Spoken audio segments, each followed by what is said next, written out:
Bien chicos, hemos comentado que vamos a resolver en esta parte las preguntas de anatomía del formulario, ¿ok? A ver, vamos con anatomía y su resolución del formulario. Es bueno que eso se nos quede claro, por favor. A ver.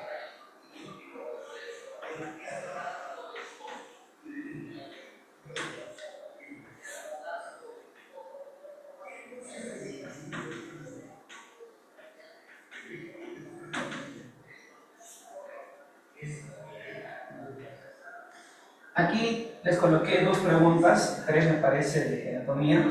Y tengo esta pregunta que dice esta, la del corazón. A ver si te puedes ubicar ahí. Dice, las válvulas auriculoventriculares y las válvulas sigmoideas se cierran respectivamente generando los ruidos cardíacos. O sea, acá quiero que están viendo que ubique en la clave en qué etapa del ciclo cardíaco ocurre este evento. Acá me están hablando del cierre, si se cierran, abre tu cuaderno de teoría por favor, se cierran, dice, por un lado, las válvulas auriculoventriculares. Y la pregunta es, ¿quiénes son estas válvulas auriculoventriculares? La tricúspide y la bicúspide, recuerden. Tricúspide y la bicúspide. Pero también me están hablando del cierre de las válvulas, en este caso sigmoideas. También me están hablando de esas válvulas cuando se cierran. Atento, me comienza a responder, las válvulas sigmoideas. Y recuerda que las válvulas sigmoideas son las válvulas que dan origen a las arterias, tanto aorta y pulmonar. Muy bien, necesito que me ayudes por favor. Te leo en el chat, sí que estás conmigo trabajando. Cuando las válvulas auriculoventriculares se cierran, ¿qué cosa se da inicio? ¿A qué evento del ciclo cardíaco se da inicio? Se da inicio a la... Vamos, ayúdame por favor. ¿A qué evento se da inicio, muchachos, cuando hablamos del cierre de las válvulas auriculoventriculares? ¿Están o no están? Siguen en su recreo. A ver, ¿dónde está esa gente? Esa gente Yacirá, en este caso Adriana, Naminadab, Dylan, Rodrigo, Julio, ese manchón de gente que siempre participa. ¿Dónde están? Noelia hablaba también, qué interesante Noelia. Hola Noelia, ¿cómo estás? Ya, pero respóndame, bueno. Cuando se cierran las válvulas auriculoventriculares, ¿qué cosa se da inicio? ¿A qué evento se da inicio cuando se cierran las válvulas auriculoventriculares? Se supone que se cierran estas válvulas porque están viendo los ventrículos. Muy bien, Adriana. Da inicio a la sístole en este caso, ¿ok? Se da inicio a la sístole. ¿Y cuál es la primera etapa de la sístole que hemos colocado? Pues la contracción isovolumétrica. Muy bien. Entonces, cuando las válvulas A, B se cierran, se da inicio a la sístole. También recuerda, se genera el primer ruido cardíaco, que recuerda suena como LAP. Se genera el primer ruido cardíaco, que recuerda suena como LAP, ¿ok? Como LAP. Pero también recuerda que cuando se cierran estas válvulas auriculoventriculares, se permite la contracción isovolumétrica, tal como lo ha comentado tu compañera Adriana. Excelente. Esto quiere decir que tus dos ventrículos, ¿cómo están? Llenos de sangre. Isovolumétrica. Eso tenlo claro, por favor, ¿eh? Entonces, cuando las válvulas auriculoventriculares se cierran, se permitirá la contracción isovolumétrica, es decir, la contracción de los ventrículos llenos de sangre. ¿Y para qué se deben contraer los ventrículos llenos de sangre? Para permitir luego la eyección. La semana pasada, ¿qué te dije?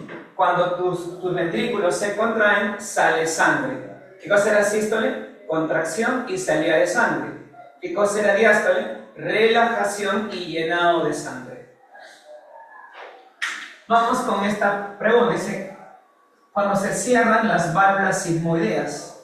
Una pregunta, ¿con qué otro nombre se le conoce a las válvulas sigmoideas? ¿Cuál es el otro nombre de las válvulas sigmoideas? Estamos repasando, señores. Esa clase ya la hemos trabajado. ¿Con qué otro nombre se le conoce a las válvulas sigmoideas? ¿Nadie? ¿Ninguno de los 40 y tantos conectados tienen esa información de la semana pasada o antepasada? Nada, ok. Recuerden que las válvulas sigmoideas se llaman también válvulas semilunares. Y como te comenté, dan origen a las arterias. ¿Qué sucede cuando las sigmoideas se cierran? Se supone que la sangre ya salió de los ventrículos. Vamos, ayúdame entonces. Cuando estas válvulas se cierran, ¿a qué se da inicio? Vamos, haz una comparación nada más. ¿Se da inicio a qué? ¿Me ayudan, por favor? ¿Puedo contar contigo? Claro, se inicia, se da paso de relajación, pero ¿qué evento estaría iniciándose? Porque la relajación es el paso inicial de este proceso. Muy bien, se da inicio a la diástole. Y recuerda, ¿cómo sé que están cerrándose? Porque se genera el segundo ruido cardíaco. Y recuerda que este segundo ruido suena como DAP. ¿Ok? Por eso la semana pasada le dije, tu corazón suena lap dap, lap dap, lap dap, ¿cierto? Ya está. Y como dijo Adrián en este caso, esto permite la relajación isovolumétrica. Y recuerda que esta relajación isovolumétrica se da con ventrículos semivacíos. O sea, los ventrículos semivacíos, porque han evacuado la sangre por las arterias, se van a relajar. Relajación isovolumétrica. O sea, la relajación de los ventrículos semivacíos. La relajación de los ventrículos semivacíos. ¿Y para qué, profesor, se relajan los ventrículos? Para luego llenarse de sangre, cuando las VAB se vuelven a abrir en este caso. ¿Ok? Listo. Así que en la pregunta del formulario me decía, ¿cuándo se cierran las válvulas AV y sigmoidea efectivamente? Pues en la contracción isovolumétrica y permitiendo la relajación isovolumétrica. Nada más. Vamos, chicos, por favor, con el cuadro de correlacionar. ¿Están conmigo, verdad? Por favor, para hacer esta pregunta. Vamos con la número 2 del formulario de anatomía. Dice lo siguiente. ¿Dónde está? A ver. ¿Dónde está? Acá está. Dice, permite la oxigenación de la sangre por hematosis. ¿Qué circulación debe ser, chicos? ¿Qué circulación? Muy bien, la circulación menor o pulmonar, ¿verdad? Es más, la semana pasada hicimos un cuadro comparativo donde se iniciaba, donde acababa, qué sangre llevaba y para qué sirve. Así que recuerda que la circulación menor, o pulmonar, otro nombre alterno, permite la oxigenación de la sangre. Ese, recuerda, es su objetivo. Recuerda, permite la oxigenación de la sangre. Vamos, te leo en el chat. ¿Cómo se llama ese proceso cuando la sangre se oxigena? A ver, te leo. ¿Cómo se llama ese evento cuando la sangre se oxigenaba? ¿Cómo se llama ese evento? Ocurría entre alveolos y capilares, si lo sabes. Muy bien, Del Piero. Muy bien, Adriana. Mediante la hematosis. Recuerda, por transporte pasivo. Listo. Sigamos mirando el esquema. Favorece la oxigenación de los tejidos. ¿Quién favorece la oxigenación de los tejidos? ¿Quién favorece la oxigenación de los tejidos? Muy bien, la circulación mayor. Recuerden que la circulación mayor es llamada también sistémica. Mayor o sistémica. Y recuerden que la circulación mayor o sistémica permite la oxigenación de los tejidos. Oxigenación de los tejidos. Una pregunta, ¿cómo se llama a esa respiración? Si te enseñé en clase. ¿Cómo se llama esa respiración cuando los tejidos se oxigenan? Me acuerdo que expliqué en clase, cuando la sangre llegaba a los tejidos con oxígeno y se daba el intercambio gaseoso. ¿Cómo se llama esa respiración? Vamos, chicos, estamos repasando, ¿eh? Se supone que tienes tu cuaderno en la mano en este caso. ¿La respiración celular? En la respiración celular sirve para que se forme ATP, oxidando la glucosa. Pero no estás tan lejos. Escucha Del Piero. Mi pregunta es, ¿cómo se llama la respiración ¿Cuántos tejidos oxigenan? Cuando el tejido recibe oxígeno de la sangre y libera CO2 a la sangre. Si lo apunté en la pizarra. Voy a tomar foto de la pizarra ahora en adelante, para luego mostrarte ahí en tu cara, ahí, así, de lo que trabajamos, no sé, qué cosa. Ah, la respiración interna o tisular. Eso, muy bien, Carcita. La respiración interna o tisular. Gracias, campeón. Eso fue, séme sincera, mi estimada, no se miente nadie. ¿Fue pregunta a la IA o lo tenías apuntado, la verdad? No, tuve que revisar, Entonces, porque no lo sabía, sinceramente. pero lo tenías en la mano, ¿cierto? Se había esa evidencia entonces.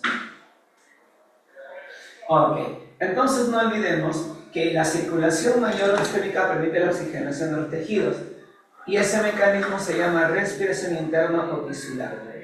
Seguimos. ¿Cómo se llama el elemento del sistema nodal? Dice que asegura la contracción de los ventrículos. Recuerden que la semana pasada, la semana pasada, lo grafiqué eso en la pizarra, el llamado sistema nodal. Es más, comentábamos que lo que el sistema nodal hacía se podía registrar con el EKG y hablamos ahí de las ondas del EKG. Recuerden que el sistema nodal es el sistema nervioso autónomo del corazón. O sea, el corazón origina por sí mismo su contracción. Pero ¿quién regula a este sistema nodal? Recuerda, lo regula el bulbo raquídeo, ¿verdad? Recuerda que el bulbo raquídeo lo está regulando, ya sea para aumentar o disminuir la frecuencia cardíaca. Recuerda que hemos indicado que este sistema nodal tenía 5 componentes. Te estoy leyendo en el chat. ¿Cómo se llamaba el primer componente que está ubicado en la aurícula derecha? Recuerda que de ahí se originan las descargas eléctricas en este caso.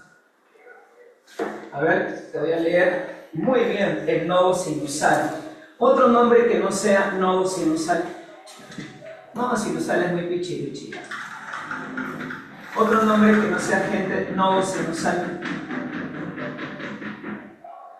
No, ese es el que está más abajito del pie. Otro nombre que no sea nodo sinusal. Hasta es más, les comentaba que la gente... Primario, Dime. primario, profe. No te escuché bien. Se le puede llamar, No, recuerda... no se nos habla primario, no sé. Claro, se le puede llamar marcapaso primario, marcapaso 1. Se le puede llamar nodo sinoauricular o el nodo de K-flag. Tiene varios nombres en este caso. Mira por aquí, por favor. Recuerda entonces aquí en la aurícula derecha encontramos a este primer componente que origina las descargas eléctricas del corazón. Recuerda, a este se le llama el nodo sinusal. Y recuerda que el nodo sinusal es quien origina las descargas eléctricas. Recuerda, llamado también marcapaso 1. Recuerda, en él ocurre la despolarización del miocardio para poder, en este caso, desencadenar las descargas eléctricas y permitir así que tu corazón se pueda contraer de manera rápida. Recuerda Es que, cuando utilizas un marcapasos, ¿no, profe? Y sufres del corazón. Es la claro, misma zona. así es, hay gente que se le puede colocar esta de manera artificial en la aurícula derecha y reemplaza el nodo sinusal dañado. Recuerda que de acá salen unos haces internodales a manera de cables y llegan a este nodo. Recuerda, él sería el componente 1. Él es el componente 2, que recuerda se llaman haces internodales. Son como cablecitos que van comunicando las descargas del nodo sinusal a este segundo, este tercer componente, internodales. Luego tenemos este componente. Vamos, ¿cómo se ve el tercer componente? Recuerda que él regulaba las descargas que van a los ventrículos. Les comentaba que él era como el cargador del celular, que disminuye la descarga para evitar que el miocardio del ventrículo se dañe. Ya le han dicho hace rato su nombre. Alguien se equivocó hace un momento. Muy bien, el nodo aurículo-ventricular, excelente. Llamado también, recuerda, el marcapaso 2 o el nodo de Hashimoto-Tawara. ¿Ok? El marcapaso 2. ¿Y qué es lo que hace ella? Regula las descargas que van a los ventrículos. Recuerda que de acá sale una estructura gruesa, un cordón nervioso grueso. Vamos, ¿cómo se llama el tercer componente? Este cuarto componente, perdón. Ayúdenme, ¿cómo se llama este cuarto componente? Vamos, ¿cómo se llama este componente, muchachos? Dice que está atravesando el tabique interventricular para generar al último componente. Vamos, ¿cómo se llama? ¿Cómo se llama? ¿Ya? No, Fiebre-Purkinje sería lo último todavía. Antes de la Fiebre-Purkinje, que nos encontrábamos. ¿No lo recuerdan? Se llama el haz de His. ¿Ok? El haz de His. Que recuerda, penetra el tabique interventricular y de ahí recién, querido estudiante, salen las fibras de Purkinje, quienes aseguran que tus dos ventrículos se contraigan de manera unísona, a la vez. Ella recuerda, sería el tercer componente, la llamada red o fibra de Purkinje, quien asegura que tus dos ventrículos se contraigan de manera unísona. ¿Ok?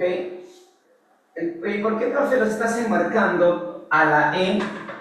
¿Por qué, profe, enmarcas a la C? ¿Y por qué vas a enmarcar a la A? Porque esos son los componentes más importantes en este caso. ¿Por qué la A? Porque recuerda, ella origina las descargas eléctricas del corazón. ¿Por qué la B, la C? Porque ella regula las descargas que van hacia tus ventrículos. ¿Y por qué la E? Porque de ella depende que tus ventrículos se puedan correr adecuadamente. Y recuerden que esto se puede registrar en una gráfica llamada electrocardiograma. ¿Quién representaba el nodo sinusal? La onda P. ¿Quién representaba la red de Purkinje? El complejo QRS. Y recuerda que la relajación lo indicaba la onda T. Lo hablamos también la semana pasada, ¿eso? Volvamos al formulario. O sea, en el formulario me dice lo siguiente: elemento del sistema nodal que asegura la contracción de mis dos ventrículos, las fibras o red de Purkinje. Elemento del sistema nodal que origina las descargas eléctricas para que el corazón se contraiga, el nodo sinusal o sinoauricular. Etapa de ciclo cardíaco con mayor duración donde las válvulas AB se abren, el llenado. Recuerda, después de la relajación isovolumétrica viene la fase de llenado, donde las VAB se abren y la sangre entra a los ventrículos. Eso es todo. Así que es bueno el formulario. Te he dado a recordar cositas que la semana pasada hemos hablado. La mirada, no sé si hay que tomar foto para entrar ya al separarla, por favor.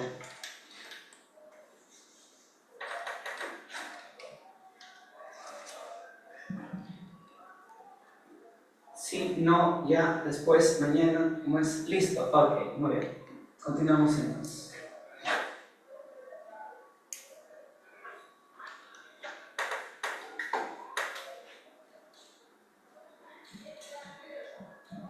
Ahora sí, por favor, coge tu separatita ya para poder en este caso repasar todito.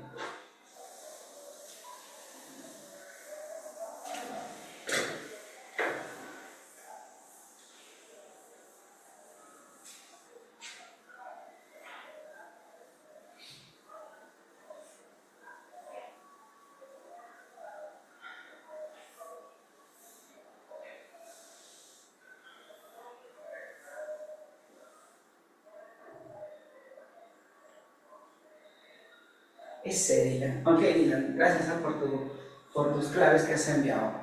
Muy bien, vamos con anatomía, ¿verdad?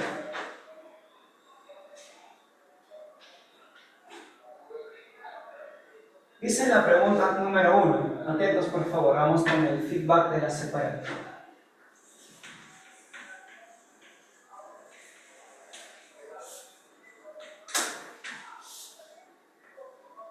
Enunciado número 1. ¿Qué es lo que dice?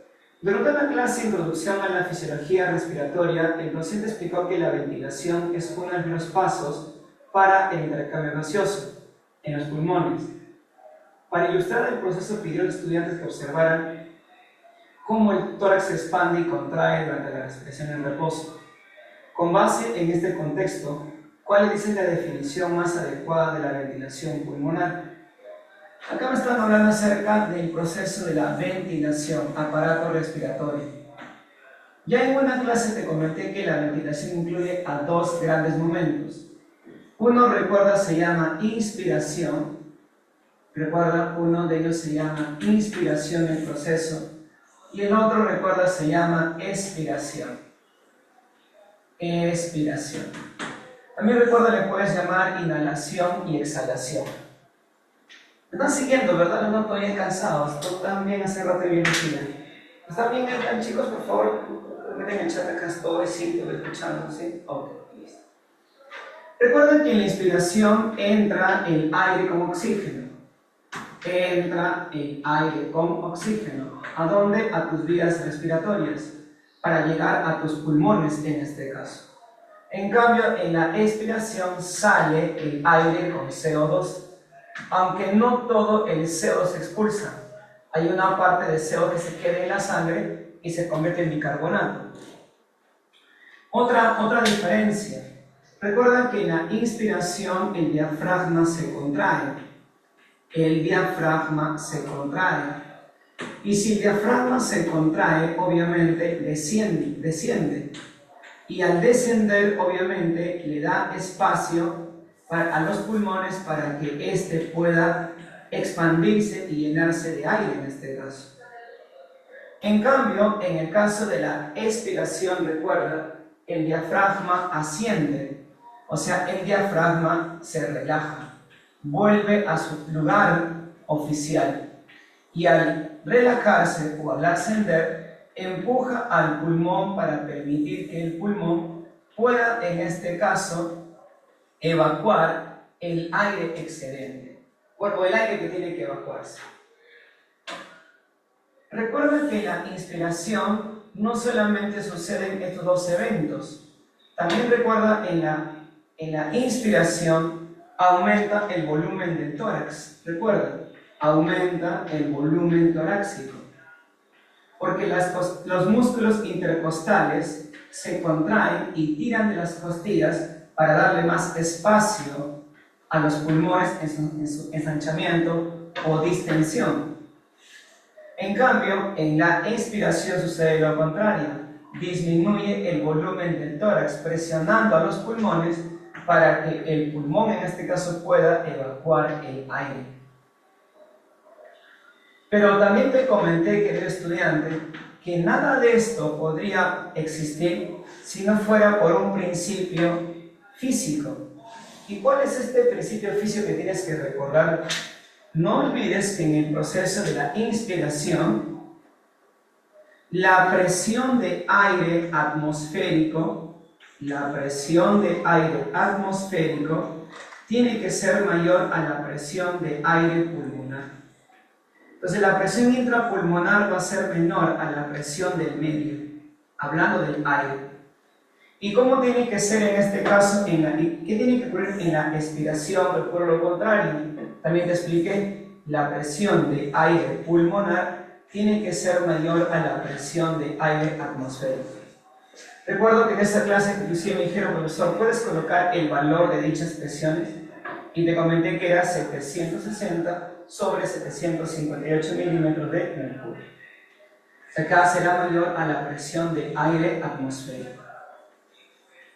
Y no solamente esto es bueno que recuerdes, no olvides que en el periodo de la expiración se forma la voz. Recuerda, se forma la voz en la expiración. Cuando el aire sale, golpea con las cuerdas vocales y recuerda, se forma la voz en la tiroides. ¿Ya está? Entonces, ¿qué cosa es entonces ventilación? Entrada y salida de aire, generada por diferencia de presiones.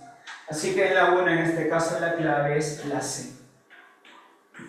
Bueno, vamos con la pregunta número 2. Está fácil la 2. No me falles, presento que te lo doy yo solito en este caso. ¿Qué ponemos en la 2? Un paciente con una alteración en la membrana alveolo-capilar presenta hipoxia tisular. El médico sospecha que el intercambio gaseoso está afectado. ¿Qué mecanismo estará dañado él? Muy bien, Adriana, la llamada hematosis. ¿Qué cosa es la hipoxia tisular? Recuerdan que la hipoxia tisular ocurre porque llega poco oxígeno en este caso llega poco oxígeno, ¿a dónde? A los tejidos. Y eso puede causarle un infarto inclusive al tejido. Pero ¿por qué estará llegando en este caso poco oxígeno a los tejidos?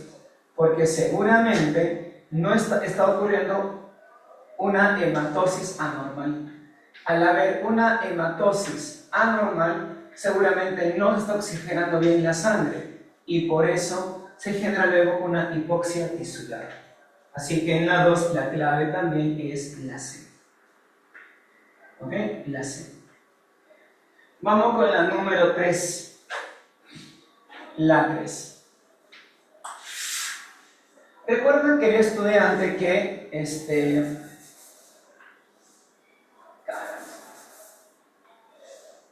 recuerda, querido estudiante, que alrededor de tu fosa nasal, recuerda que esto es la llamada fosa nasal. Ahí está en este caso la fosa nasal. Acá recuerda, hay huesos. Hay huesos en este caso, hay huesos. Acá recuerda, van a haber huesos en este caso. Acá hay huesos. Acá hay un montón de huesos. ¿Y qué sucede en estos huesos? En estos huesos, chicos, van a haber huecos. Van a haber en este caso, estos son los huesos.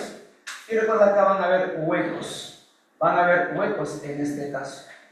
Estos huecos, ¿cómo se les llama a estos huecos? Se les llama senos.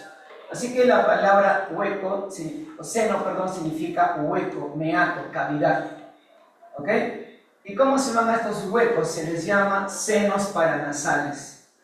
Seno paranasal, porque recuerda, se encuentra rodeando a la fosa nasal. Hay senos paranasales en el hueso temporal, en el hueso frontal, en el hueso maxilares.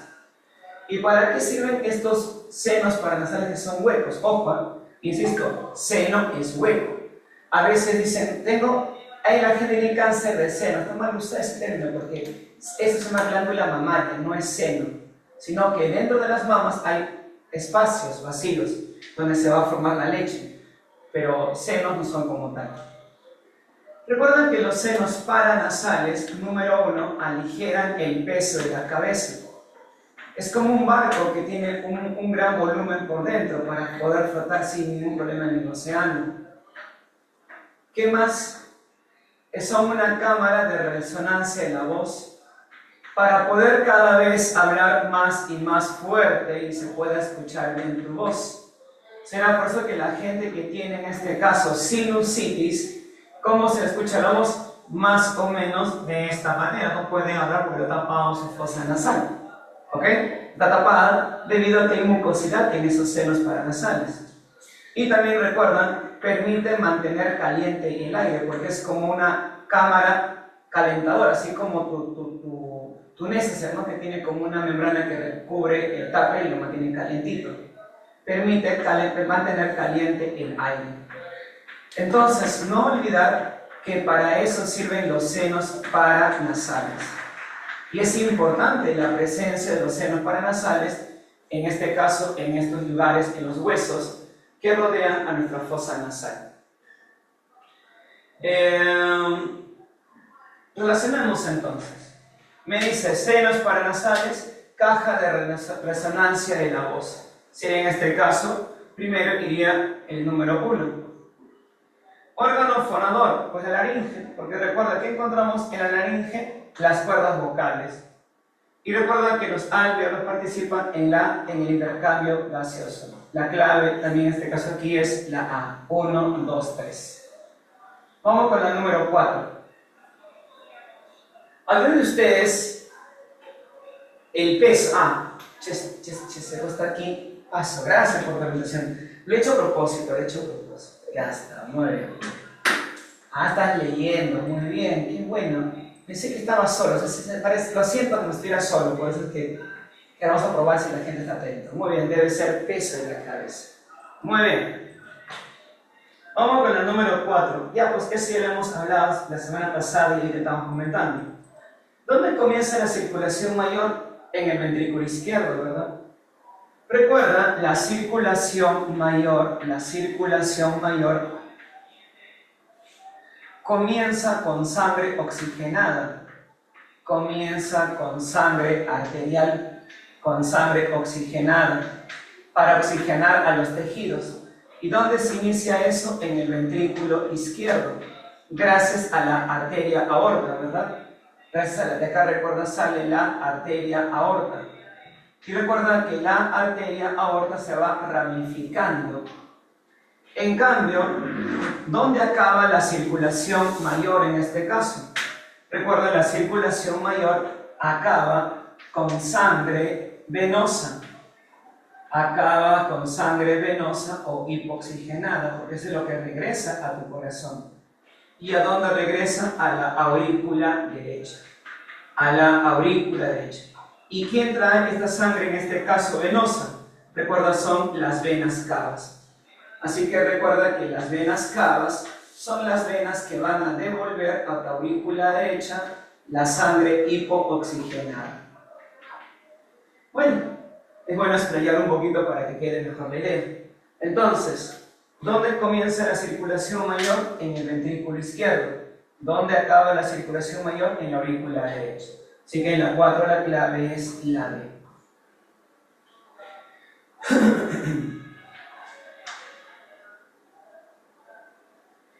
Vámonos con la número, en este caso, 5.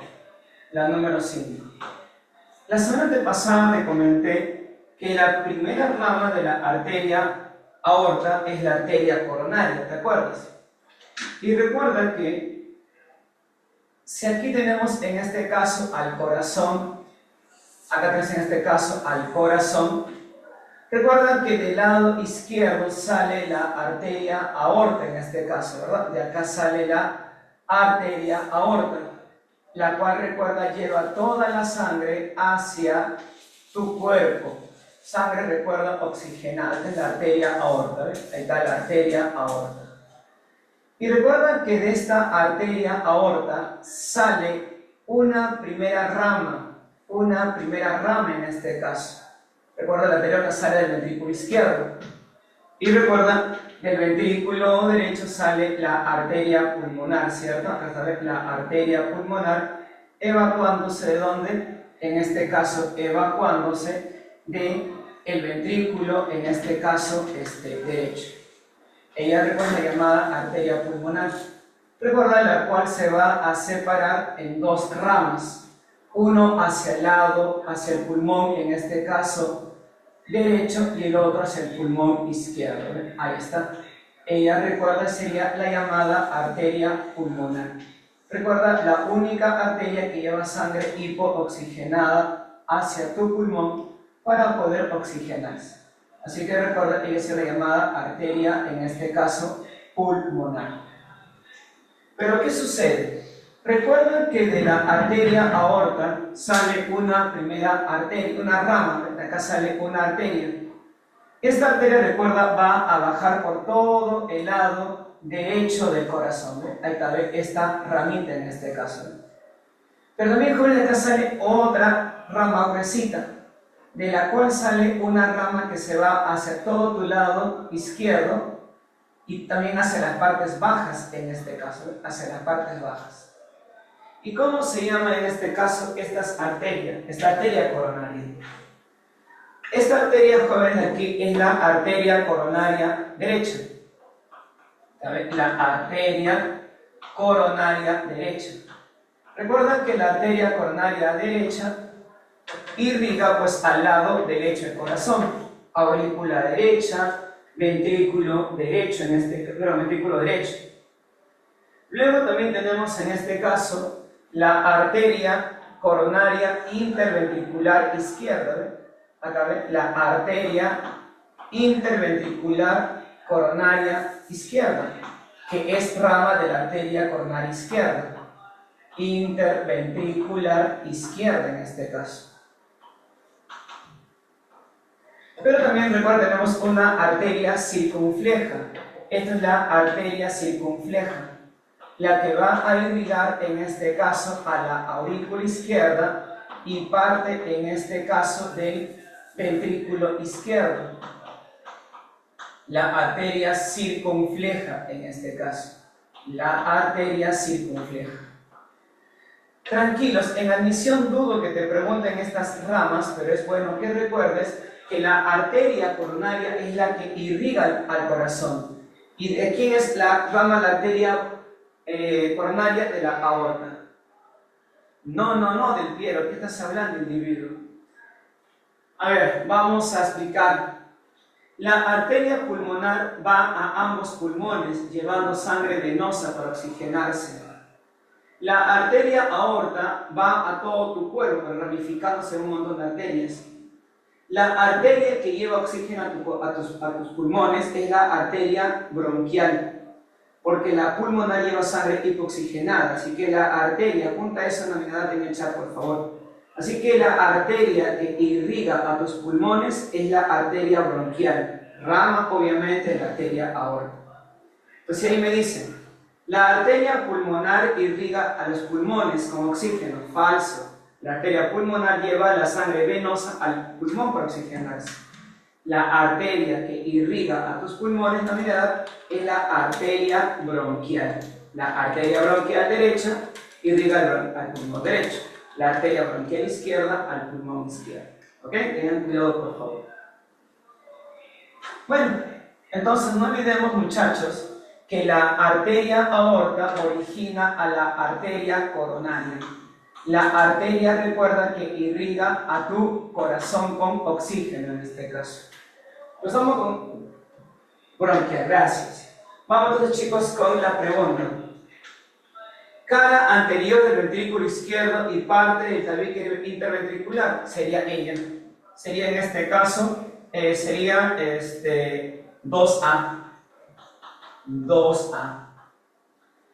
Aurícula derecha y nodo sinoauricular en las personas sería esta arteria, 1B. Y al lado lateral del ventrículo izquierdo y aurícula izquierda, la circunfleja sería 3C. Marcas ahí tu clave, por favor. Ahí está, con su explicación, por favor, 3C.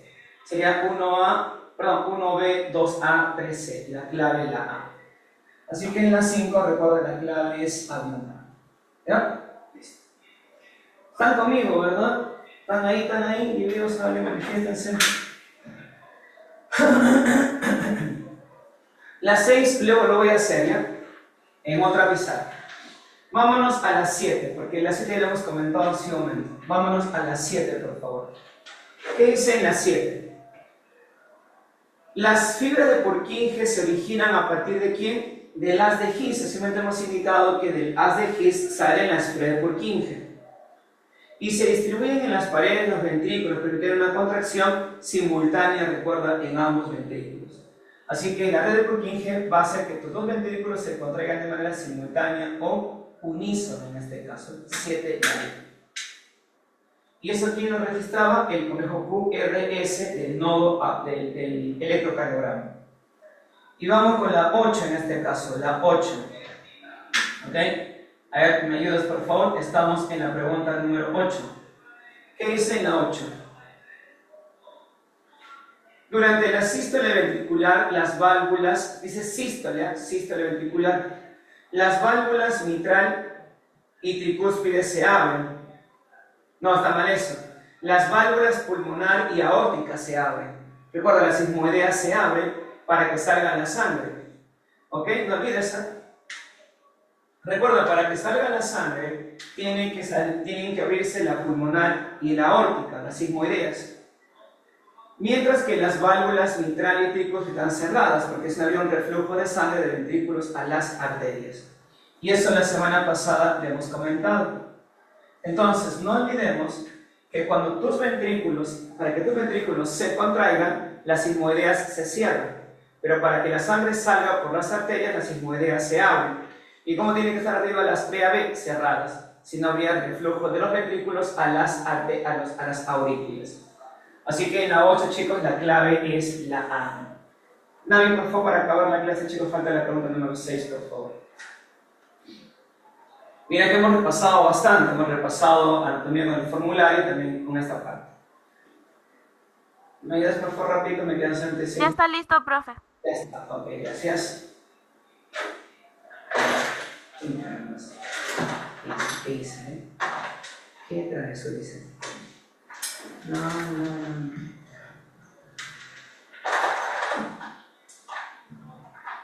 Ustedes me ponen nerviosos. Vamos a ver.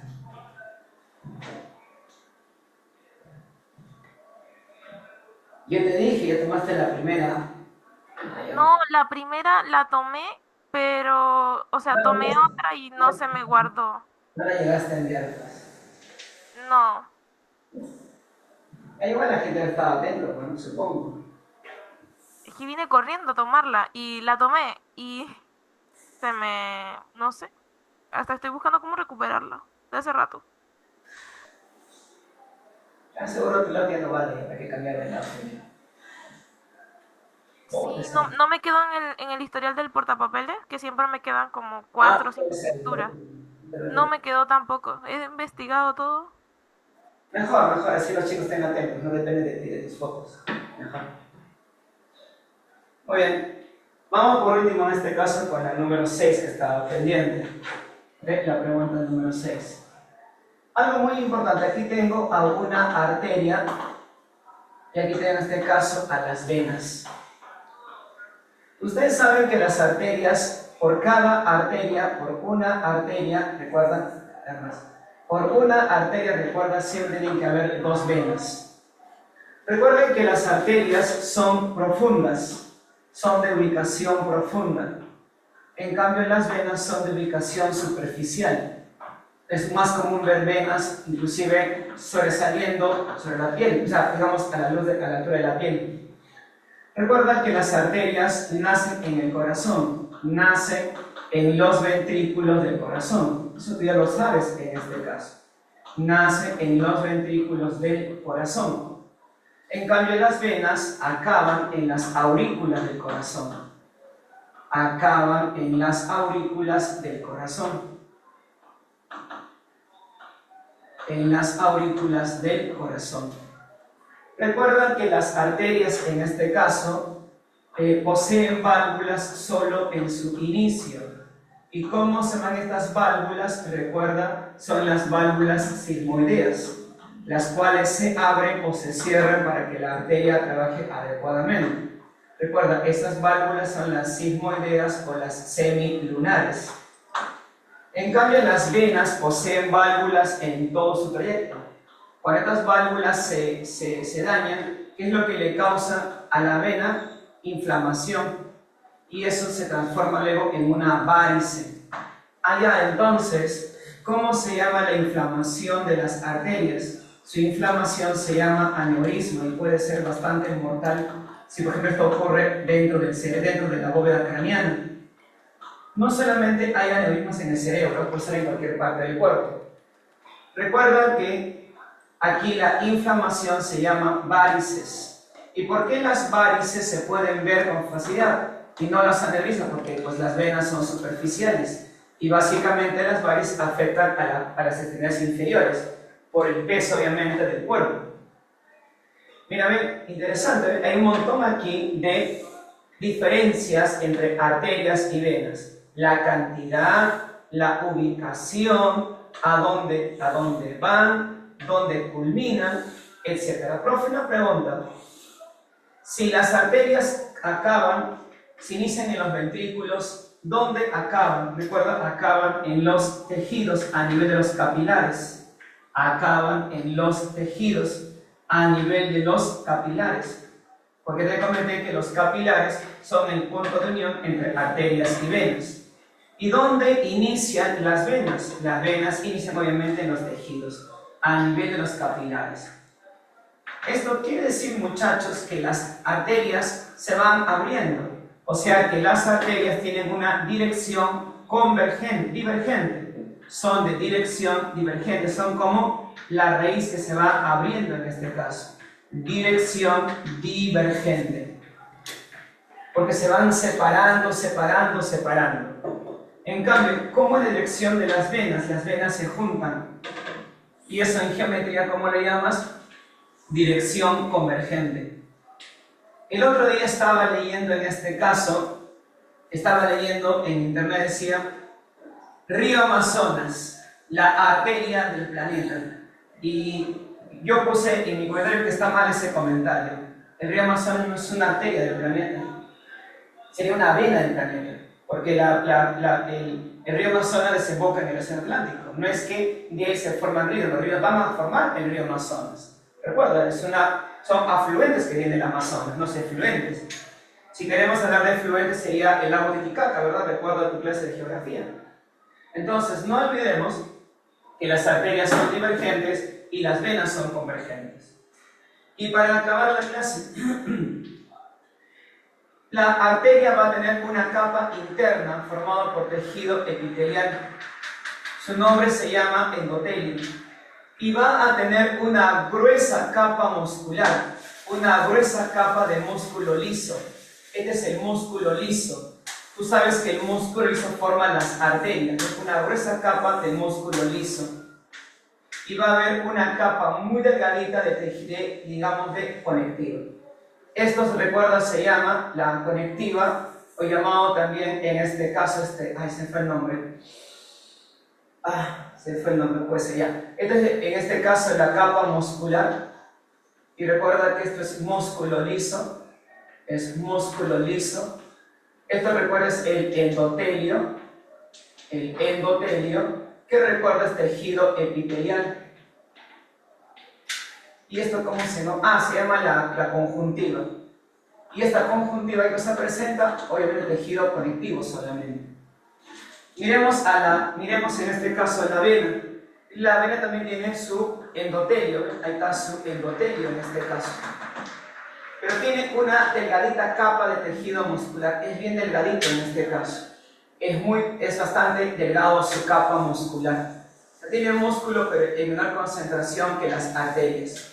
Por eso hablamos de presión arterial, no de presión venosa, aunque existe también presión venosa. Y la conectiva es muy grande, ¿ve? Por eso es que las venas se dilatan.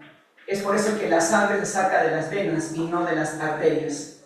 Porque la sangre que va de las venas es más lenta, porque tiene poco músculo.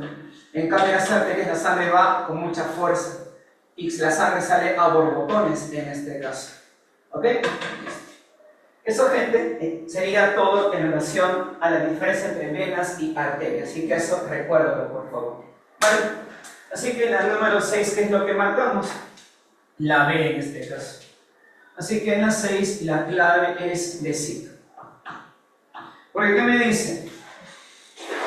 Las arterias musculares tienen una túnica media gruesa, ¿sí? Ahí está, ¿correcto? A diferencia de las arterias elásticas, las musculares carecen de lámina elástica interna. Todos tienen lámina elástica, sino cómo van a poder contraerse, dilatarse. La contracción de la célula muscular en la túnica media de arterias musculares regula la distribución de la sangre hacia los distintos órganos, claro. Y eso va a permitir, obviamente, que la sangre se distribuya correctamente. Listo. De esa manera, gente, hemos culminado nuestro feedback, en este caso, de anatomía. ¿Okay? Nos vemos la siguiente semana, chicos. Un placer haber trabajado con ustedes. Cuídense bastante. Y ojo, queden pendientes. O sea, buscar qué rasgos son codominantes en humanos. Sorpréndame, por favor. ¿Ok? Listo. Profe, todavía estoy buscando. Yes.